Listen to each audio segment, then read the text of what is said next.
Hi, English 110 students. Some of you have asked if you can use iLanguage in your research essay.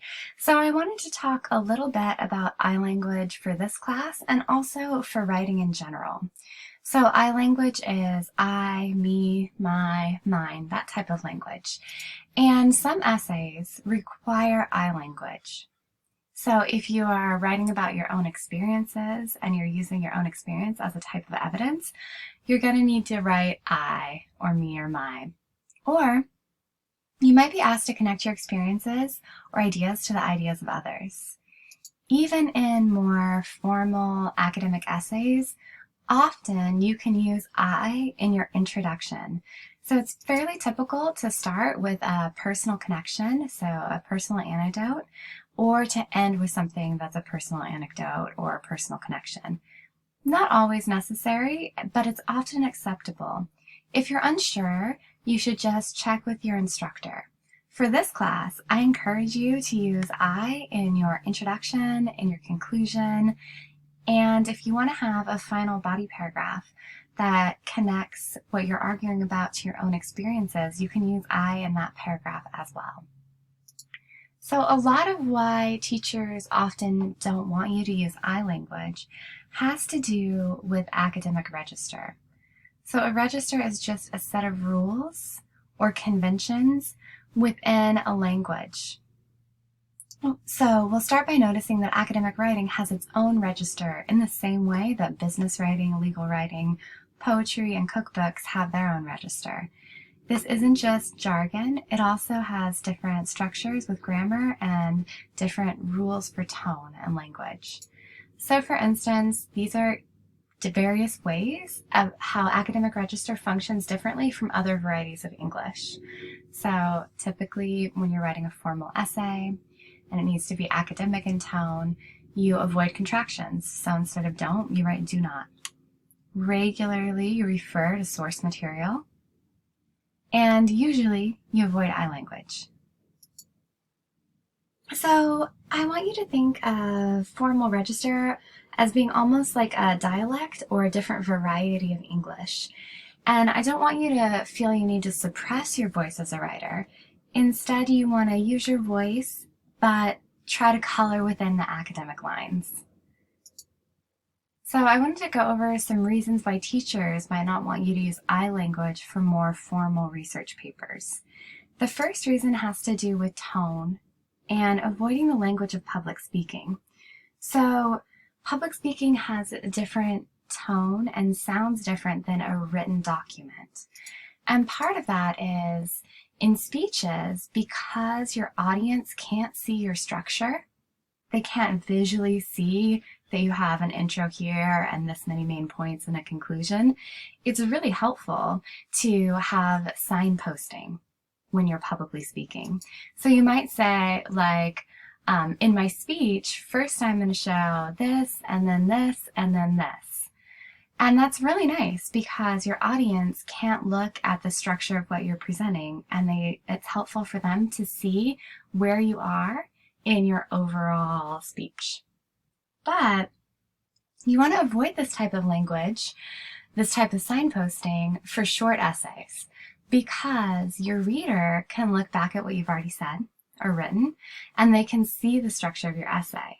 So you want to avoid statements like, in this essay, I will show that X, Y, and Z are reasons too, because it sounds like a bit like public speaking. It doesn't sound like a formal document. Same thing with the sentence like, the first last point I would like to make about the issue, kind of language of public speaking. And sentences like, as I mentioned earlier. You don't need this type of signposting, and you shouldn't use it for very, very short essays. So in this class, you're writing 6.5 pages. I can look back a page and see what you wrote earlier. I don't need to be reminded. If you were writing a dissertation that was 100 pages, then yeah, you would use this kind of language. But without that, you would say, as mentioned in section 3, something like that. But just avoid that for short essays. And then the second reason has to do with conventions. So part of that is, unless it's cited, your reader is going to assume that it's your opinion, your idea, or your position. So a lot of times when we're speaking, we use phrases like, in my opinion, I think, and it's nice because it separates your ideas from the ideas of others. And it also just sounds really kind of friendly to acknowledge that there's other ways of looking at things. So if you're having an argument with friends, you might say, well, in my opinion, this. And that's really polite. But in formal essays, everything that you write, I'm going to assume that it's your stance, your opinion, your position, unless you cite it and tell me it's the ideas of other people.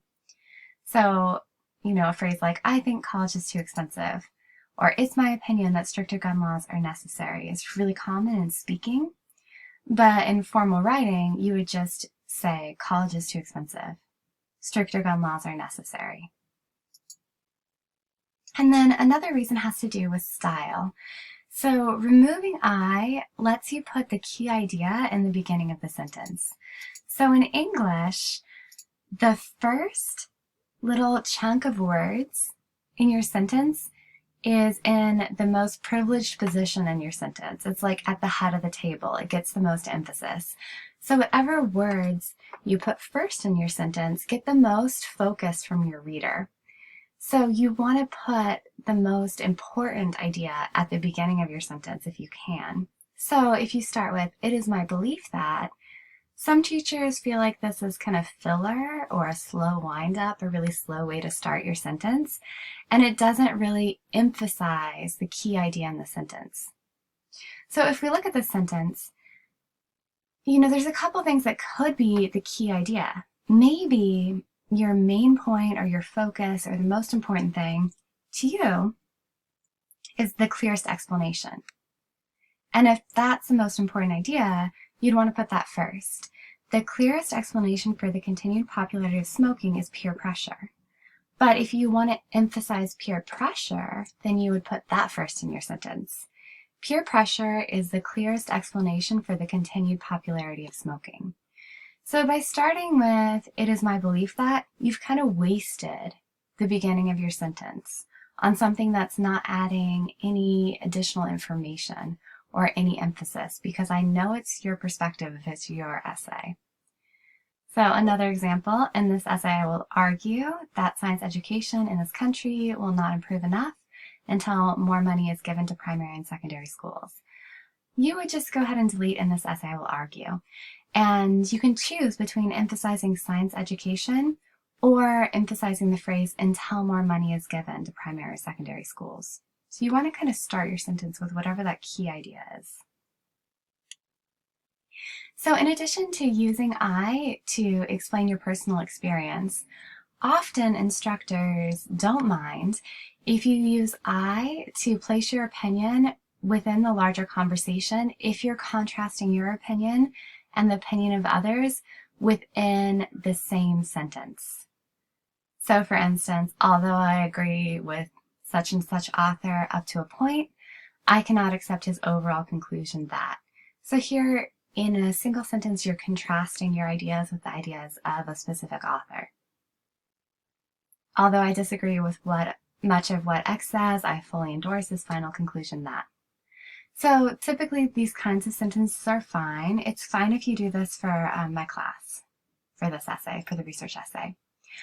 But do keep in mind, you can rewrite each of these kind of statements without I, and your essay will sound more formal, but also you will have likely presented a more specific idea. So let's look at an example. Although I agree with X up to a point, I cannot accept his overall conclusion that. So here, your reader knows that you kind of agree, but you disagree with the conclusion. But it's also a little fuzzy. I don't know what you agree with, and I don't know why you can't accept the overall conclusion. So removing the I forces you to be more specific and more precise about your idea. So you might say something like, although X is correct that, and this is clearer than saying you agree. It's pointing out what you agree with specifically. And then include what's wrong with the conclusion. So is the conclusion unsound, inaccurate, questionable, hasty, problematic?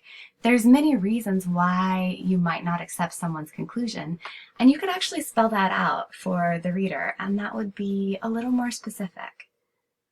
So to recap, for the research essay for this class, you can use I in your hook and conclusion, or a final body paragraph where you include your own experiences.